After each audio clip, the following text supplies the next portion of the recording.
Hello guys, in this video we will explain how to save and register numbers in your Gmail account. It is a very simple method.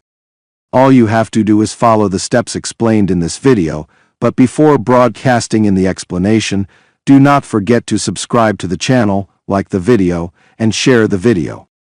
Please, not in order. I thank everyone who supports me now. Let's go through the explanation. We go to the calling application on our phone, and here we write the number that we want to save and register on our customs account. After that, we click on this plus sign icon, then we write the name of the owner of that number and do the information. Here in this box, we choose the Gmail account in which we want to register or save that number only through this simple process. Then you click on the save sign above here, and this number will be registered in your Gmail account. If you have a number registered in the phone and you know how to transfer it to the Gmail account, just click on that number and click on Edit and do the same process. Canada is the topic of today's video.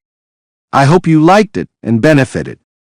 For any inquiries, for any problems, no suggestions, write it in the comments, and we will meet in an upcoming video, God willing.